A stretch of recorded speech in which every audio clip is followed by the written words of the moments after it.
against the windshield of Marcus Reed's silver sedan. It was the kind of Atlanta evening where the world seemed drenched in both humidity and tension, the air heavy enough to feel like it could burst. Marcus's hands rested on the steering wheel, steady, deliberate. His face, calm but unreadable, was lit by the faint glow of the dashboard. He had driven this route home countless times, past the faded mural of Dr. King, through the narrow streets of East Atlanta Village, but tonight, something felt different. He was tired, not just from work, but from the kind of exhaustion that came from always being aware. The kind of tired that didn't go away after a night's rest. Then came the flash of red and blue.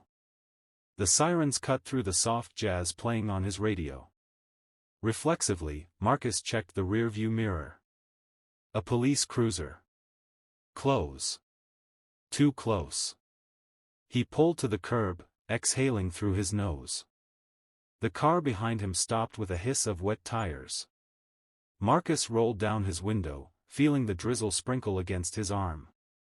The rain had always calmed him, until moments like this, when every drop felt like static in the air. The officer approached slowly, a flashlight slicing through the dim evening. His steps were heavy and deliberate, the posture of someone who expected to be obeyed. He was in his late 30s, his jaw sharp, his expression unreadable under the brim of his cap. Officer Bradley Cole. His badge glinted under the streetlight, but his eyes held something colder, suspicion mixed with discomfort.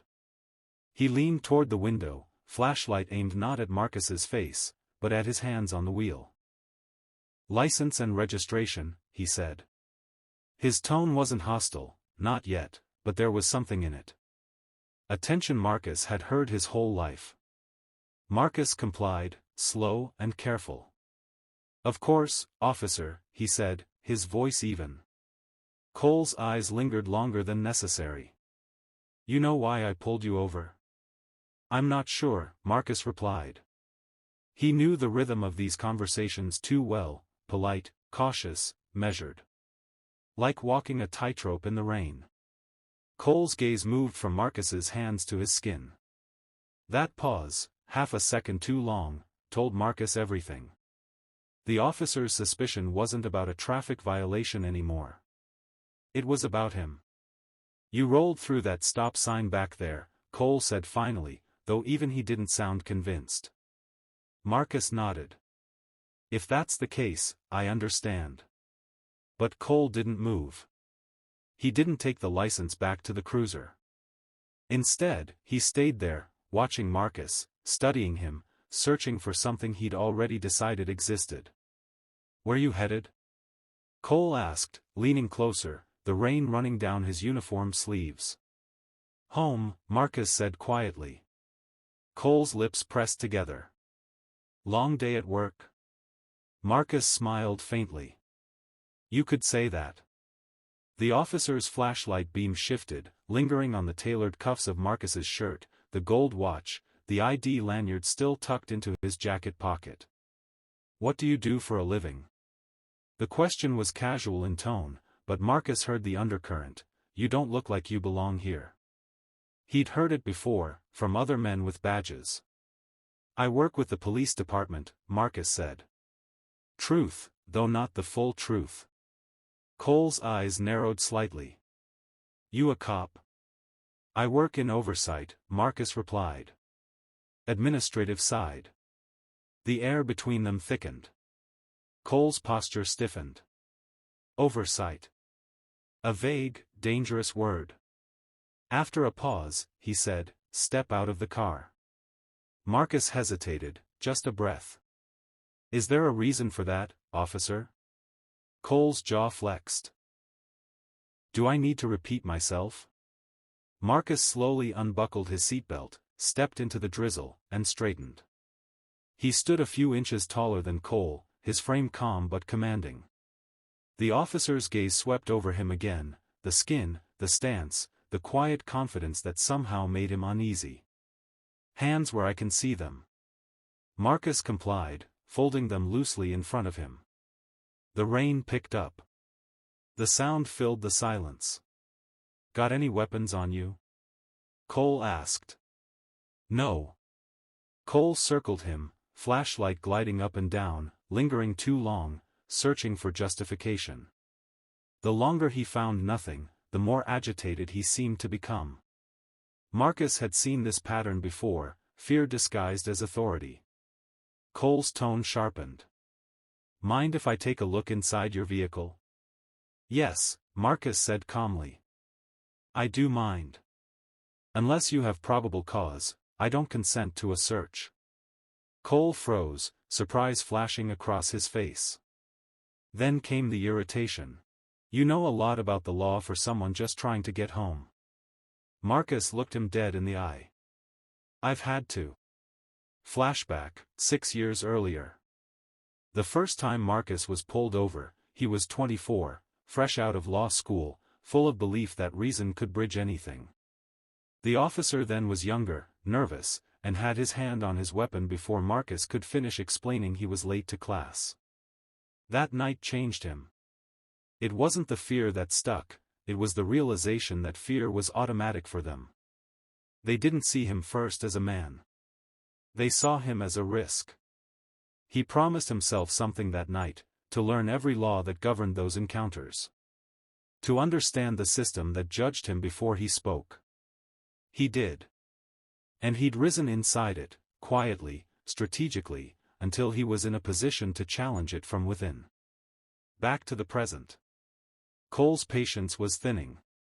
You think you're smarter than me, huh? He muttered. The words slipped out like steam from a boiling pot. I didn't say that, Marcus replied. His tone remained calm, but his eyes didn't waver. Cole stepped closer. Then stop talking like you're running a courtroom. Marcus didn't move. Then stop treating this like a crime scene. The words hit harder than he expected. Cole's expression twisted, a flash of anger, then defensiveness. You're getting real close to resisting, he warned. I'm standing still, officer, Marcus said quietly. You're the one moving closer. The rain turned to thunder. Somewhere in the distance, a siren wailed, not his, but another, somewhere else in the city. It was a strange symmetry, Marcus thought, 2 sirens, 2 stories unfolding at once. One about crime, another about perception. Cole exhaled sharply. Turn around, he ordered. Hands on the hood. Marcus obeyed. He didn't argue, didn't resist. The metal of the car was slick beneath his palms. Cole patted him down, rough, unnecessary movements. Every gesture screamed frustration more than procedure. You're clean, Cole muttered, as though disappointed. I told you, Marcus said evenly. Cole stepped back, face tight. Who the hell are you, really? Marcus turned slowly to face him. For a moment, neither spoke, the only sound was the rain hitting asphalt. Then Marcus reached into his jacket, slow and deliberate. Cole's hand twitched toward his holster. I'm reaching for my ID, Marcus said calmly. From his pocket, he withdrew a slim leather case, opened it, and held it out. The badge caught the light, silver, polished, unmistakable. Marcus Reed, Head of Internal Affairs, Atlanta Police Division. Cole blinked, his mouth parting just slightly. The sound of the rain seemed to vanish. I oversee officer conduct, Marcus said softly. My job is to make sure that men like you uphold the badge with integrity, not prejudice. Cole's face drained of color. The authority he'd worn like armor moments ago shattered instantly. For a long moment, Officer Bradley Cole just stood there, the rain soaking through his uniform. His flashlight flickered once, then went dark. The weight of what he'd just done, and to whom, sank in slowly, painfully. He stammered. Sir, I didn't, I thought. Marcus held his gaze. You thought I didn't belong driving this car? On this street? In this neighborhood? Cole swallowed. That's not. It is, Marcus interrupted gently, but firmly. You judged me before I said a word. The silence between them was heavy, not just with guilt, but recognition. Cole looked away, his reflection wavering in the car's wet surface like a ghost of the man he'd been a minute ago. "Sir, I didn't mean any disrespect," Cole tried again, voice small now. Marcus sighed, closing his badge case. "Disrespect is one thing, officer. Systemic bias is another." He stepped closer, just enough for his words to carry over the rainfall. "You've been with the department 7 years. Clean record. Commendations for quick response. But your report history also shows 6 traffic stops that fit the same profile, all men who looked like me. None charged. None written up." Cole's face fell. You've looked into me?" Marcus nodded once. "It's my job."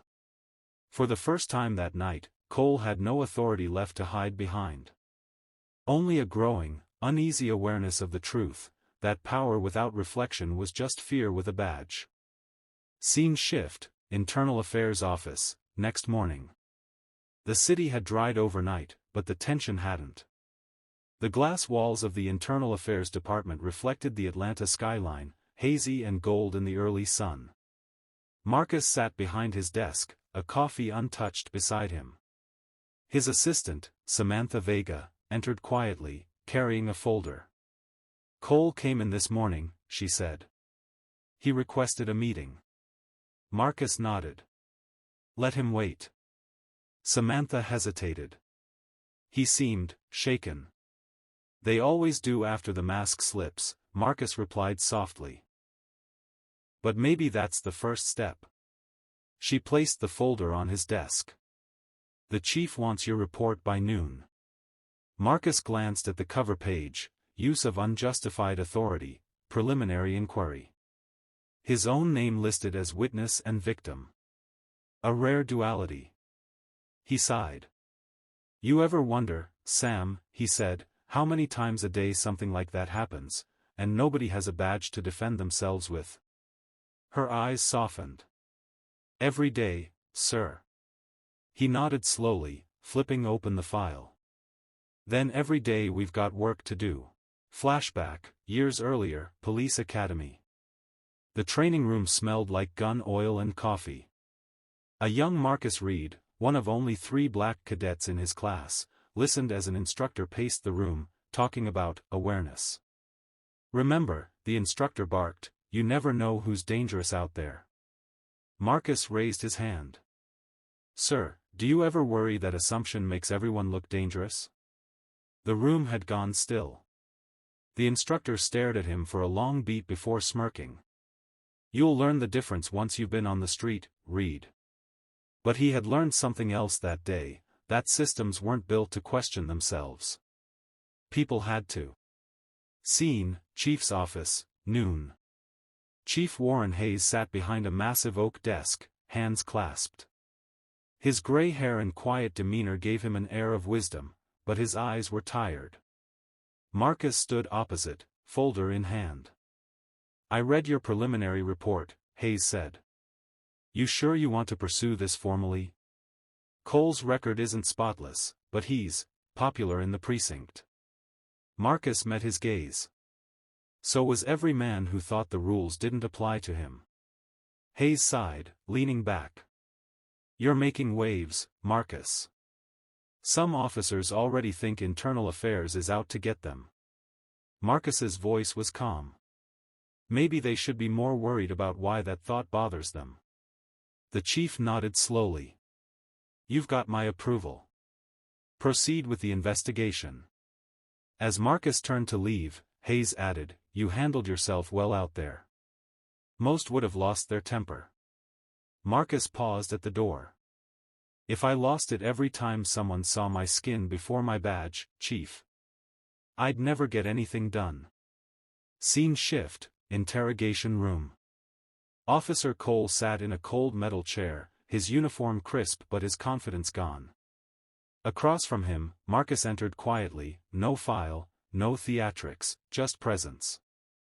Cole started to speak, but Marcus raised a hand. "I'm not here to humiliate you, Officer Cole. I'm here to ask why. Cole looked down.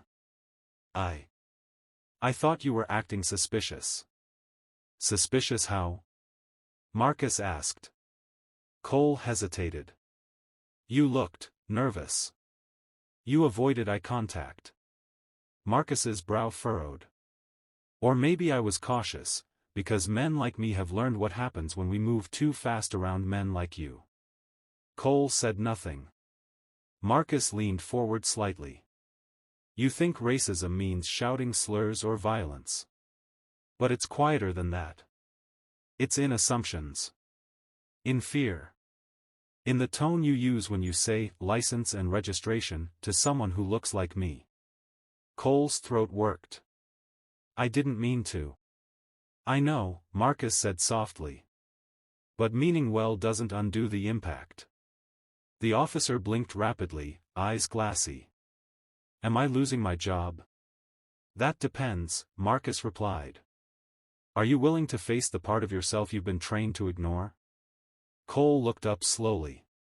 For the first time, his eyes held something like humility. Yes. Marcus nodded. Then maybe there's hope for you. And for this badge. Scene, 1 month later. Atlanta was in bloom. Magnolia trees lined the streets, the air heavy with scent and summer heat. Marcus walked through the precinct's new bias and conduct training session, standing quietly in the back as younger officers watched a video on empathy and implicit bias. At the front of the room, Officer Bradley Cole, now temporarily reassigned as a training coordinator, spoke clearly, his voice measured. Sometimes, Cole said to the group, the hardest thing to admit is that the uniform doesn't make us right. It just gives us power. What we do with that power defines whether we protect or harm. Marcus listened, arms crossed. He didn't smile, but there was something like peace in his eyes. Samantha approached him from the side. You think he'll keep it up? She whispered. Marcus replied quietly, change is slow, Sam. But at least now it's moving. Flashback, Marcus's home, night. Marcus sat by the window of his quiet apartment, the city lights flickering like restless stars outside. On the coffee table sat an old photo, his father in a faded police uniform, smiling proudly. His father had joined the force in the 1970s, one of the first black officers in Atlanta. He'd faced hate from both sides, but he'd never stopped believing that the badge could mean justice, if worn with honor. Marcus traced a thumb over the frame. You were right, Dad, he whispered. It's not the system that changes first. It's the people who decide to challenge it. Thunder rolled somewhere distant, a reminder that storms always return, but so does dawn. Scene, epilogue, the return. 2 months later, Marcus drove the same street where it had all begun. The mural of Dr. King had been repainted, brighter, bolder. The stop sign still stood under the same flickering light. As he passed it, a police cruiser pulled to the side. For a brief second, his chest tightened, instinct, old and familiar. But this time, the officer inside simply nodded as he drove by. Marcus exhaled, a quiet smile ghosting across his lips. At the next intersection, he stopped and looked up at the sky, half clouded, half clear, like two halves of America always wrestling for dominance. And yet, somewhere in that division, he saw possibility. He reached for his phone and dictated a note. Bias isn't always loud. Sometimes it whispers through the choices we don't question. But every whisper can be unlearned, one voice, one act of accountability at a time. He saved the note and drove on, the city unfolding ahead, imperfect, but still worth believing in. In every uniform, there is a person. In every assumption, there is a story untold. Marcus Reed didn't set out to be a hero, only to remind others that justice has no color. That respect can't be demanded, it must be lived.